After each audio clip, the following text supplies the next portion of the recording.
Welcome to the Simple Sophisticate podcast, where intelligent living is paired with signature style. I'm your host, Shannon Ables. And whether you're listening on your commute, exercising, working in the garden, or sitting down with a hot cup of tea or a café au lait, thank you for tuning in. Let's get started.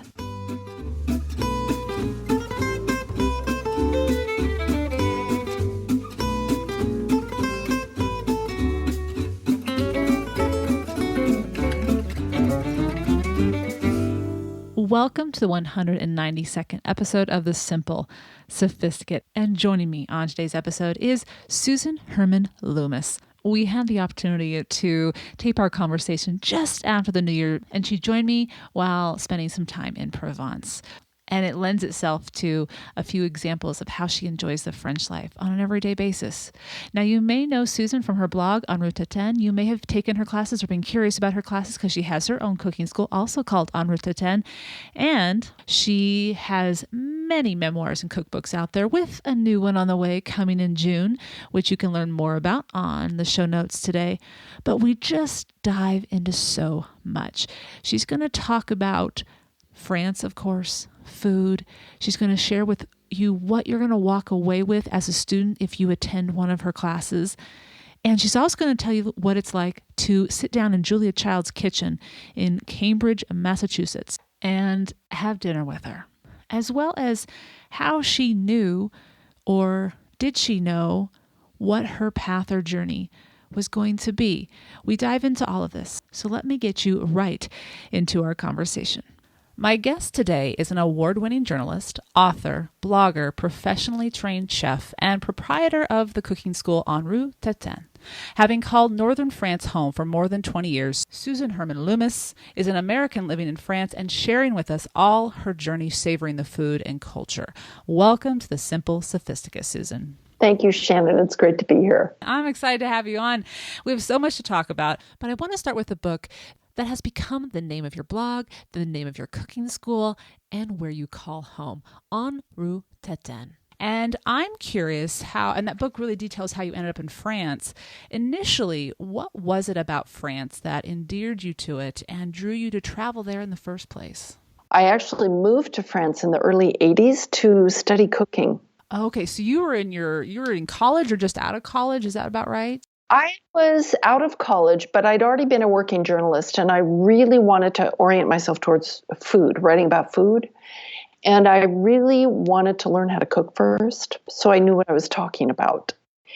And so it made sense to me to move to France and learn the techniques of French cooking, so that when I was in a restaurant or talking with the chef, I could understand what they were talking about. And that completely changed my life. Well, where did your passion for food begin? Did it begin when you were a child in your house, or did it begin, where did that all begin? Because everyone seems to come to food from different avenues. Well, I think I really have to thank my older sisters, because when they moved, they would cook, they would make cookies, and I would look at them and think, how boring is that? And the minute they went to college, I was in the kitchen. It was like they made space for me. And I had grown up with my grandmother, and she was a fantastic cook. So I already had the sense of really wonderful, simple cooking. And then once that kitchen was free, I was in there. And my mother is a fantastic cook. But it was more that just getting space in the kitchen to do it. Right. And then as soon as your sisters moved on, you were able to just naturally step in there. That makes sense. Yep. Now, you were in France, and you actually worked with or for Patricia Wells, if I'm not mistaken, who wrote extensively for the New York Times. How did you two meet, and what did your work entail? We met at the cooking school where I was working as an apprentice, and she came and gave a talk. We met and sort of just fell in love, I suppose you might say. And she needed an assistant, hired me, and I helped her out in the office, and then, testing recipes, things like that. And then she got the contract for the Food Lover's Guide to Paris and asked if I would do that book with her. Now she has an app out for that as well. Do you still work with, I know you guys both have entirely different cooking schools now, but do you guys still kind of partner together or collaborate ever? We partnered together as friends. We've been the best of friends for 30 some years. And I did help her with the update of the app, the major update, or actually the creation of it, and we updated.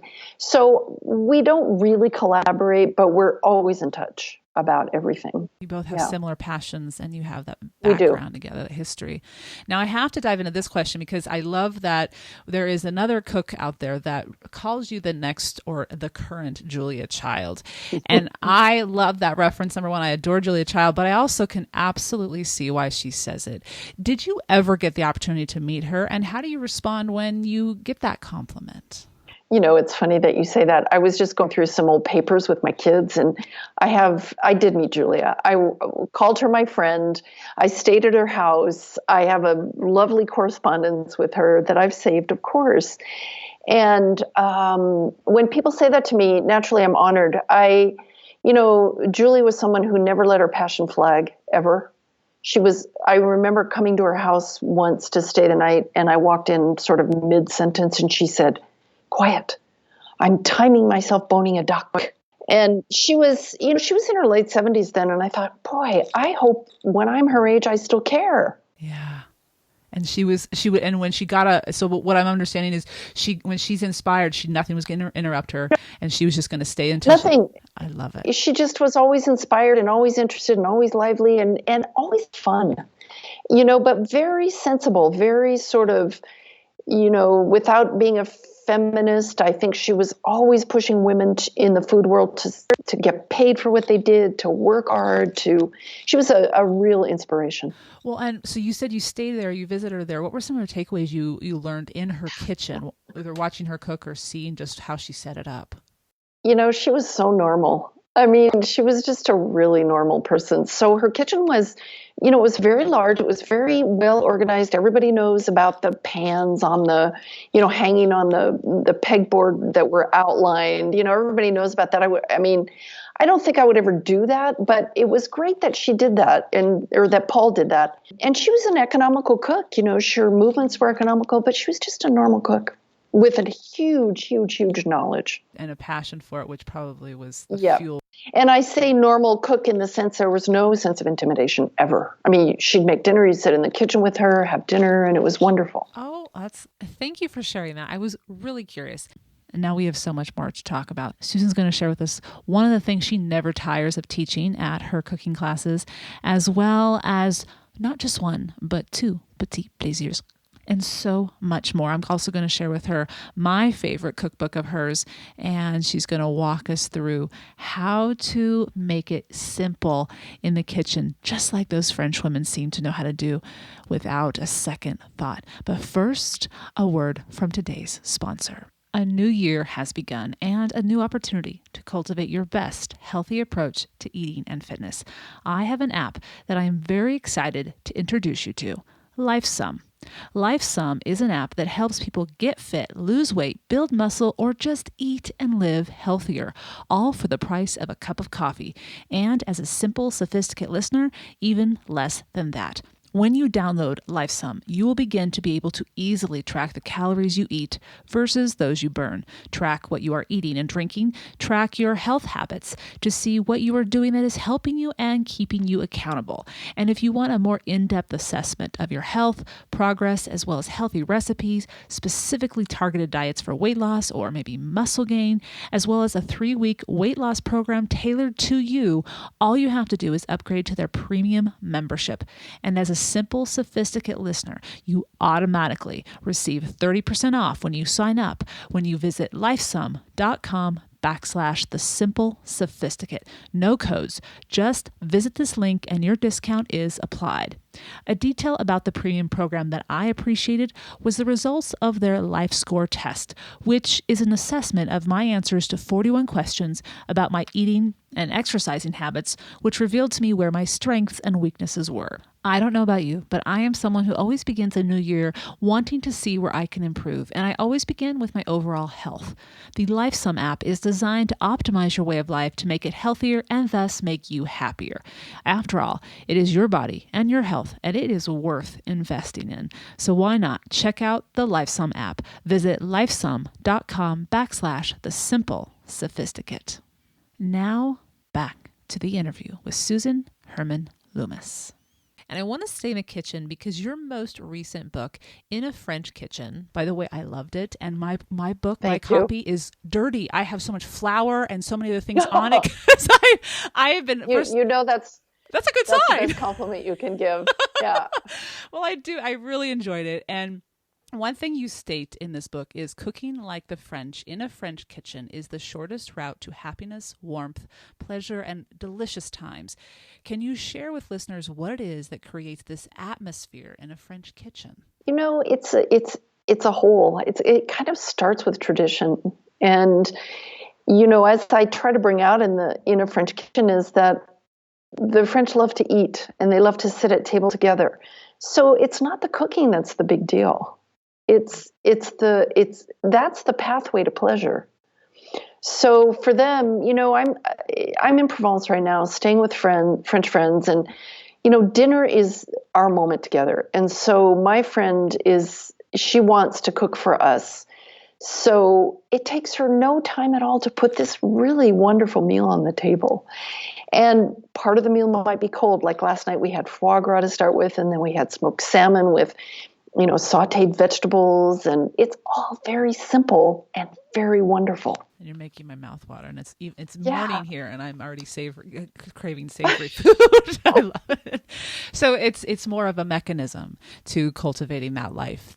So it's not the end goal; it's the mechanism to get to. Oh no, it's not the goal, but I would say every little ingredient is chosen for a reason. We had smoked salmon because it's holiday. We're still kind of in the holiday feeling because kids haven't gone back to school yet. And so smoked salmon and foie gras are just part of it. We had champagne, then we have white wine, then we have red wine, then we have rum. And yet this is just simple times with really good friends. Yeah, it's nothing pre-planned or sending out an invitation. It's just, no, this is what we go. I love it. Yep. Well, in that vein, French women in cooking, it seems as though they do seem to have a secret for keeping it simple. And yet it's extraordinarily delicious, as you've just described. Every single day, it seems like there's something that would, on our side of the pond, think, oh my gosh, I couldn't do that. So my question is, how do they do it? And what is the approach that they take that ensures this delicious, satiating seasonal meals? I think a lot of it is, and I point this out in a French kitchen too, is that the French actually get hungry between meals because they don't eat between meals. So when you've got that kind of pleasant hunger that gets you thinking about, what am I going to make for lunch, or what am I going to make for dinner? And you decide you want, let's say, foie gras on a pain d'épices, which is a simple spice bread. So you're going to the store anyway, so you pick up the spice bread, you've got the foie gras, then you think, I think, look at those gorgeous endives and that beautiful head of broccoli. I think I'll pick that up too. So you're planning the meal in your head as you're shopping. Then, so there's that. There's also having a pantry and having things in your pantry that will contribute to the meals. So that might actually be the spice bread, that you always have that on hand, because spice bread makes everything special. Or you've got wonderful crackers that are going to go with the smoked salmon, or you've got a loaf of bread. Maybe the bakery's closed today, but you've frozen a baguette and you know how to thaw it so it tastes just great. Right. So you have the finishing essentials to amplify that food that you come across in your shopping. But do you see that means that food's kind of always part of your ambient thought process? So it's kind of a muscle, I would imagine. It's got to be something that you either observed your family doing, or you teach yourself, and then eventually becomes a habit, because it is about being present and then knowing what to do with that food. I think that's the intimidating part for a lot of us. And that takes me to your cooking school, because you do teach students how to cook. And so I want to ask a few questions about that. What types of cooking classes do you offer, and what can they expect to walk away with? I think what I offer is, number one, a really through the back door into the French culture because I live in a French town. My friends are French. My what do you call them? The people who furnish my food are French. So I really bring that to the fore. I try to introduce as much Frenchness into the classes as possible. So we may have dinner with the market gardener. We may go to a goat cheese production. We may visit a Calvados producer. And I want people to really feel the passion that I won't call any of these people ordinary, but the passion that the French have about doing their job, doing it well, and charging, they'll charge for it. But by the time you've heard them talk about what goes into what they do, you are more than happy to to spend what you need to spend to get this. And it is never outrageous, but it's a whole idea of quality. And I guess I would say a modest sense of perfection. Well, it's an investment. You're gaining knowledge and their expertise that is not just something they learned in a day. They live it. They actually live it. So I would say most people who are doing, the people I'm thinking of, they either learned it from their father, their grandfather, they saw their uncle. Yes, it's a way of life, and it's all this knowledge based on all this tradition and all this culture. And what I give that to my students, and I also really give them a lot of hands-on guidance. How do you choose your produce? It's not rocket science, but if you don't know how to do it, it feels like it. Yes, it's a skill. It's not something you come out of the womb knowing how to do. Yeah. Well, it does for some. It doesn't for all. So it's when I see somebody holding a knife or using the wrong knife, or it's like I will say, you'd be so much happier if you did this, or you'll be so much more comfortable if you do that. And it works. I'm telling you, it works because in the end, all I'm trying to do is give people joy and confidence. Well, and that's my next question. And I want to let listeners also know that your cooking school has been named one of the top 7 schools in France by Food 52. And I'm curious, what do you most enjoy, if you can pick one thing, and it's probably difficult, about being a cooking instructor? What do you enjoy about this journey with these students who are being introduced to something that they may not know about? I've spent a lot of time researching in France. I wrote a book called French Farmhouse Cookbook, and really got under the skin of the French cook and the French farm. And I love sharing that information. And I think that's one of my favorite things. Every class I teach, I do a salt tasting. I never get tired of it. I never get tired of talking about salt. I love it. What is something that you love about salt? I'm curious. Well, when you have sea salt, the kind that I use, that we get in France, that it's all very simple. Once you've used it, you never go back, because you learn how it's done, you learn what it tastes like, and you suddenly, it's like a light bulb goes off. It's like, oh, this is what salt is. This is the purpose it serves. Can you talk me through that? Because we actually had a conversation about salt over the holidays with my family. And I know it's a conversation many people have. Don't put too much salt in this. And my observation from reading a handful of books from Americans that are living in France, from French that are, know the food, is that it's the type of salt you use and when you use it. And yes, you need salt. Can you teach us a little bit about that briefly? Why it's important? Well, I can. And then I want to encourage everyone to come to a cooking class, because I am serious. The eye-popping moment often, or one of the big eye-popping moments, is, wow, I never knew that much about salt. Yes, we do need salt. Although if you have a salt-free diet, of course, then you have to be extremely creative. But salt is a flavor enhancer. It also is a food. And so when you eat really good salt that has not been bleached and processed, in quotes, you're getting the full effect of the saltiness of the flavor. And so it's going to enhance whatever you put it on. And if you use a finishing salt right before you serve your food, then it just makes everything pop. And so it ends up being one of your best friends in the kitchen. You don't want to overdo it, but you need to salt it every step of the way, so that every part of the recipe needs its little bit of salt, so that when it comes together as a whole, it's well seasoned. Thank you for sharing that. I noticed an immediate difference, number one, when I shifted from just plain box kosher salt to fleur de sole. And immediately I was like, whoa, never going back. And then I've been starting to use a little bit of finishing salts, just a flaky sea salt. That's as far as I've gotten so far. And again, on top of a cookie that has just come out of the oven, that's savory and sweet. Oh my gosh. So yeah. Well, I'll tell you that fleur de sel is really, really a finishing salt. So when you're cooking, what you want to do is use gray sea salt. Okay. Gotcha. Yep. Well, I learned something today. Thank you, Susan. I appreciate it. I want to talk really quickly. The house that the students get to go to take your classes is your home. It's a convent, I believe, that you guys remodeled when you moved over 20 years ago to France, correct? That's right. That's exactly right. And a convent is, it was a convent, but it was before it was a convent. It was a convent for 300 years, but before that, it was a kind of a grouping of houses that grew like Topsy into this structure that was then taken over by the Sisters of Mercy. So it's not like what you might think of as a convent. It's just this lovely timbered home that kind of goes off in every kind of direction. It's a wonderful house to have raised kids in because they could just get lost in it, and people who come to visit and stay there are always like, oh, I hope I can find my room because the staircases kind of go off. Yet it's not so big that it's scary in any way. It's just really warm.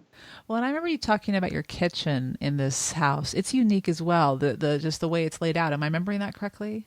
Well, it's unique in the sense that it's like the image, every American's image of a French kitchen, yet no French person I know has one, because the true French kitchen is like a little corner set off, like in the room I'm sitting in right now in this beautiful, gorgeous home in Provence. The kitchen is in one corner. It's not necessarily small, but it's an anecdote.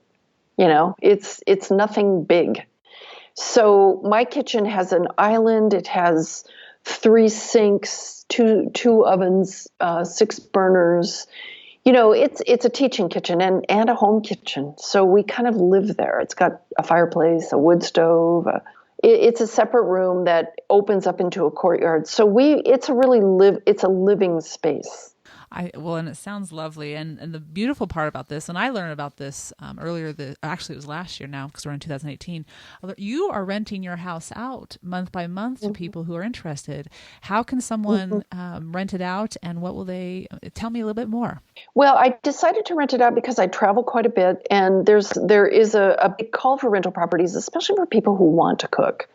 So people could go on my website and they'll find a blog post about renting en retraite.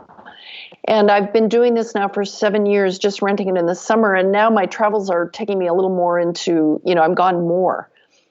So I'm renting it mostly about 6 months a year, month by month. Or if somebody really begs me, sometimes I'll rent it, 2 weeks at a time.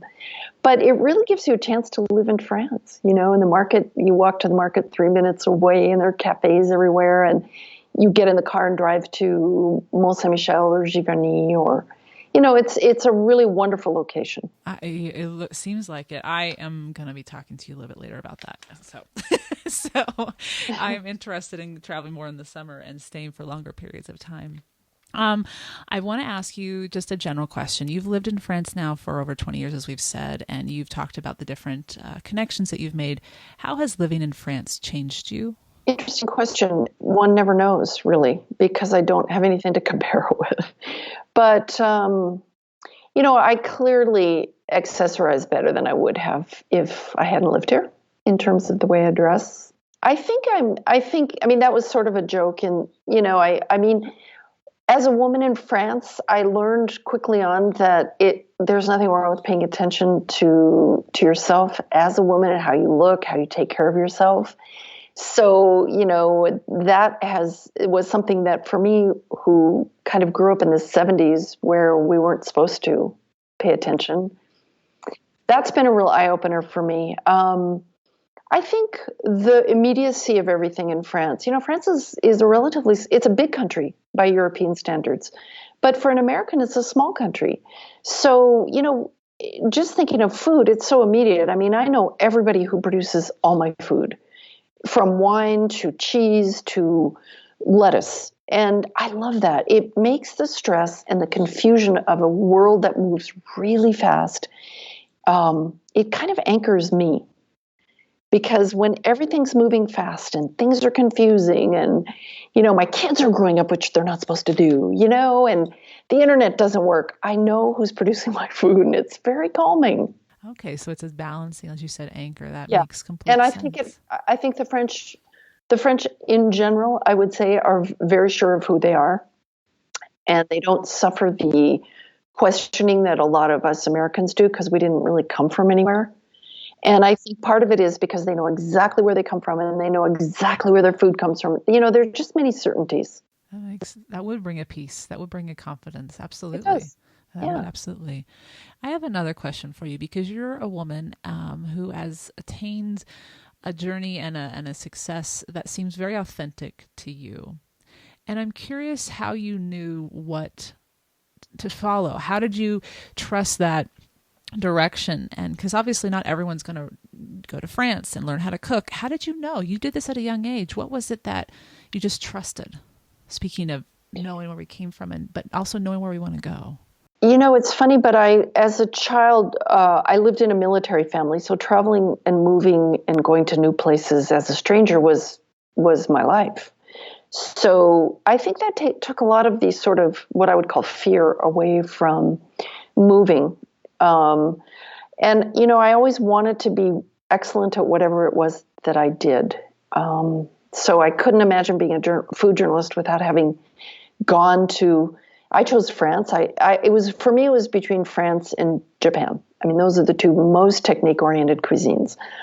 And I thought, I'm a Westerner. France is Western, and besides, I've studied French for my whole life. So it was logical for me just to go to France, learn how to cook. And, I'm a logical thinker, so I thought I'll stay there a year, I'll learn everything, and then I'll come back to the States. Well, I never came back. And that was an accident. That was just one thing led to another. And I did come back once I put some roots down in France. I did come back for a period of time, moved back again with my family. And what made me know that it was the right thing to do? I didn't. It was just a risk, and I kind of like that.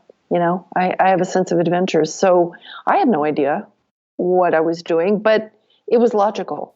It was logical. And then you just followed it. You just went with it. I did. I mean, yeah, I did. And one thing led to another. And, even my son said, well, Mom, what kept you in France? And it was like, well, your sister, the schools, the life, the friends, you know how it is. You create an environment. You put down roots over there. Yeah. You had a home and a family. Yeah. That makes sense. Thank you for sharing that, because I think sometimes we're always curious about how different people end up where they do, especially if we admire what they've done, and I do of you. So, well, thank you. But I hesitate. I think end up. I'm still young, so I'm not sure end up is. I think life has lots of different chapters. But France, France is definitely my country. I mean, I'm still very American and very patriotic, but okay. This is you're on that journey. You're just on the journey. This is where you are right now. I thank you for clarifying that. I want to end with the last question. Each episode of the podcast, we end the episode with a petit plaisir, to enjoy the everyday and elevate it. Since you are the guest today, you have the honors. So the question is, what is a simple everyday pleasure you enjoy? I actually have two. Go for it. Yes. And one of them is a daily bike ride, for that kind of the blue hour when you don't know if you should take a nap or eat some chocolate, or, how it is when your energy and your spirit kind of go, oh, this day is really long. Yeah. Yes. I know. Yeah. The blue hour actually is around 5 o'clock, but, depending on the season. So I get on my bike and I have a little circuit that I do, and I love it. It's like doing a salt tasting. I might do the same circuit, I would say almost every day, but every day it's different, and I love it. And the other thing is to end a meal with a square of chocolate. Ah, yes. I am completely on board with that one. I do that every night that I don't have dessert. I love it. Yeah. Yeah, it's just great. It's satiating. Oh. It's satiating, and it's just it's exactly what you said. It's a petit plaisir. Ah, thank you, Susan, for both of those. Yeah. And being an adult, and it's one of those times where you go, God, I love being a grown-up. don't have to ask anybody. I could just do this. I know. We don't need permission. Right. And it is so simple. It doesn't take a grand thing. Oh my gosh. I so enjoyed our conversation today, Susan. Sorry. Thank you for joining me as a guest today on the podcast. Having enjoyed your books and your website over the years, it was truly, and I mean this sincerely, a very special treat to have you on today. Well, thank you, Shannon. And I would say the same for you. You're very lovely and so professional. It's great. Thank you. You're very kind. Happy New Year. Happy New Year to you, too. For all the information on Susan's cooking classes, on how to rent her home for a vacation rental, on all of her books, as well as learn more about her new book, which is coming out on June 12th. It's called French Grill, 150 Refined and Rustic Recipes. Visit the show notes, thesimplyluxuriouslife.com/podcast192. And so much other information is available. I pulled some of my favorite quotes from our conversation, as well as all of her social media links. So you can follow her as she goes about her everyday and enjoys her cooking classes in France. Again, that's thesimplyluxuriouslife.com/podcast192. Thank you so much for tuning in and have a beautiful week. Thank you for tuning in to the Simple Sophisticate podcast, where intelligent living is paired with signature style. For more ideas and inspiration throughout the week, stop by the blog, thesimplyluxuriouslife.com, or pick up the book, Choosing the Simply Luxurious Life, A Modern Woman's Guide, now available in paperback as well as ebook and audio versions, which are available on Audible, iTunes, and Amazon. And to receive exclusive news as well as an extra dose of inspiration to jumpstart your weekend, subscribe to the Simply Luxurious Life's weekly newsletter, which arrives in your inbox each Friday to enjoy with a hot cup of tea or a morning cup of coffee. Until next Monday, I'm your host, Shannon Ables. Bonne journée.